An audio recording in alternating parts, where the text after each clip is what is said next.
اہل سنت کے بارے میں ایک جملہ. اہل سنت ہماری جان ہے. طارق جمیل صاحب کے بارے میں ایک جملہ. میرے بڑے بزرگ ہیں. ظفر آباد JDC کے بارے میں ایک جملہ. میرا پرانا دوست ہے. میں ہوں سید مبران اور میرے ساتھ ہیں اس وقت موجود وہ عالم جو کسی تعارف کے محتاج نہیں ہے. سرمایہ ملت وحدت کا بڑا نام حجت الاسلام علامہ سید شہنشاہ حسین ندوی صاحب. السلام علیکم ورحمۃ اللہ. کیسے مزاج ہیں آپ؟ جی الحمدللہ.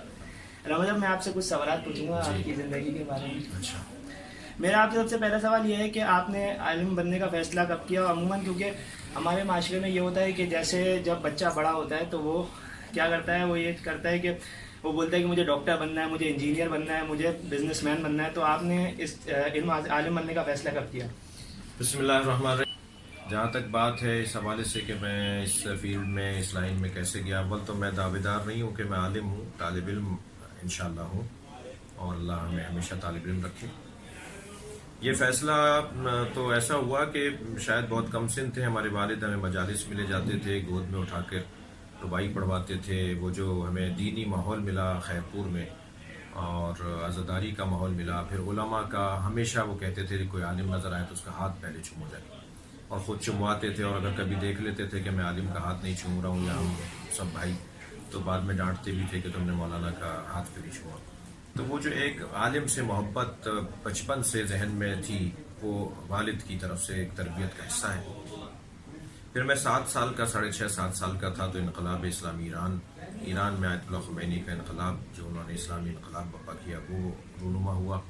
تو اور شوق بڑھ گیا، علماء سے پیار بڑھ گیا، اور یہاں تک کہ میں نے خواب دیکھا کہ آیت اللہ خمینی ایک جلسے میں شریک ہیں اور اس میں میں بھی ہوں. انہوں نے مجھے اپنے منہ سے 2 سرخ پتھر نکال کے دیے. تو وہ میں لے گیا اس خواب کو، یعنی اس خواب کے بعد چلا گیا میں. مولانا غلام حسین رضوی صاحب ہمارے عالم دین تھے، بیگوٹ میں وہ نماز جماعت پڑھاتے تھے ہمیں، اور تو وہ رہتے تھے بچل شاہ کے باڑے میں خیرپور میں.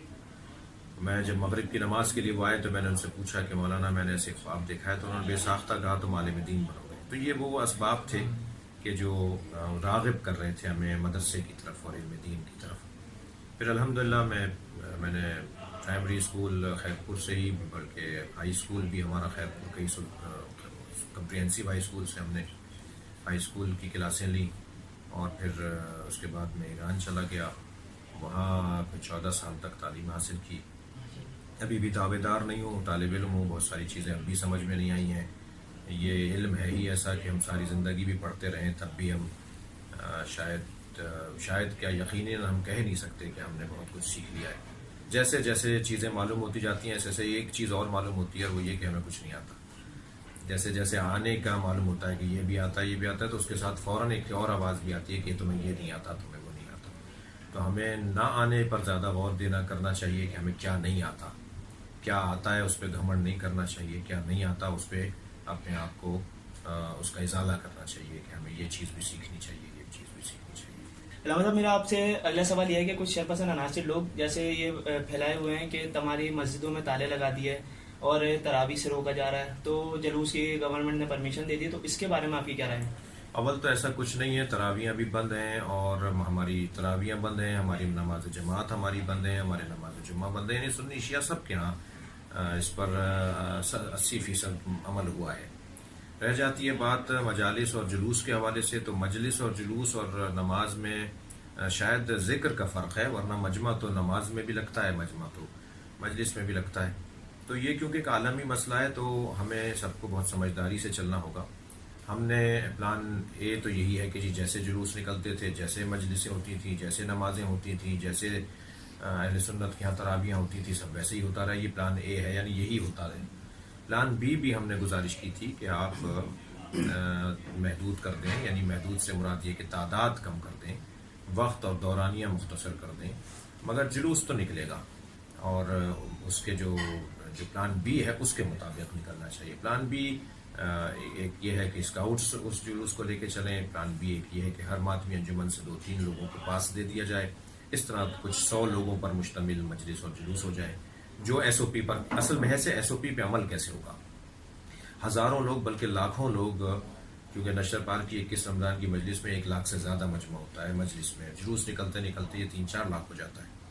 تو یہ 3-4 لاکھ کیا، ہم تو 2000 لوگوں کو بھی ایس او پی پہ عمل نہیں کروا پائیں گے. تو ایس او پی پہ عمل کرنے کی اگر ہمیں کرنا ہے اس پہ عمل، تو پھر ہمیں تعداد کم کر کے تاکہ ہم ایس او پی پہ عمل کر سکیں. تو یہ پلان بی ہے اور انشاءاللہ اس پر غور ہو رہا ہے. احمد صاحب، میرا آپ سے اگلا سوال یہ ہے کہ کرونا کے نام سے جو وبا پھیلی ہوئی ہے، علمی مرتبے سے اس کو کیسے ڈیل کیا جائے، اس سے کیسے بچا جائے، اور یہ وبا کب تک چلے گی، اس کے بارے میں آپ کی کیا رائے ہے؟ دیکھیں، میں ڈاکٹر نہیں ہوں، یہ تو ڈاکٹر حضرات بتا رہے ہیں. کبھی ان کے بھی بیانات بدلتے رہتے ہیں، کیونکہ یہ ان کا بھی قصور نہیں ہے، یہ ایک بیماری کچھ نئی قسم کی ہے. تو ابھی نہیں کہا جا سکتا کہ مزید 2 مہینے رہے گی، 3 مہینے رہے گی. لیکن ایک جو ڈاکٹرز کے ساتھ ہم بیٹھ رہے ہیں، WHO کے ڈاکٹرز کے ساتھ، انڈس ہاسپٹل کے ڈاکٹرز کے ساتھ، آغا خان اور جہاں جہاں بڑے ڈاکٹرز کے فورموں پہ بیٹھنے کا مجھے موقع ملا، تو یہ لوگ بھی ابھی مطمئن نہیں ہیں چند مہینوں تک کہ اس سے ہمیں جان چھٹے گی. اس سے رہ جاتی ہے بات یہ کہ یہ مصنوعی ہے یا قدرتی ہے، یہ بایولوجیکل وار ہے یا بایو ٹیررزم ہے، یہ کیا ہے اس کو تو تاریخ بتائے گی. ابھی میں بول کر اپنے آپ کو برائی میں مبتلا کر لوں گا، لوگ میرے مخالف ہو جائیں گے، لوگ مجھے نہیں سمجھیں گے میری بات کو. ایک وقت بتائے گا کہ یہ کیا تھا، اور میں بھی اگر بولوں گا تو تخمینے پر بولوں گا، تو ہو سکتا ہے تخمینہ میرا خراب بھی ہو، غلط بھی ہو. اس لیے اس طرح کی بحث میں پڑھنے سے گریز کریں گے. اتنا ہے کہ ڈاکٹرز جو کہہ رہے ہیں اس پہ عمل کیا جائے. اب ہم چلتے ہیں اپنے تیسرے راؤنڈ کی طرف، جو کہ ہے ریپڈ فائر راؤنڈ. علامہ صاحب، میں آپ سے ایک جملہ بولوں گا اور آپ کو ان کے بارے میں ایک جملے میں وضاحت کرنی ہے. سب سے پہلا جملہ ہے اہل سنت کے بارے میں ایک جملہ. اہل سنت ہماری جان ہے. طارق جمیل صاحب کے بارے میں ایک جملہ. میرے بڑے بزرگ ہیں. ظفر عباس JDC کے بارے میں ایک جملہ. میرا پرانا دوست ہے. شکریہ علامہ صاحب آپ کا ٹائم دینے کا، بہت بہت شکریہ. بہت شکریہ. السلام علیکم ورحمۃ اللہ.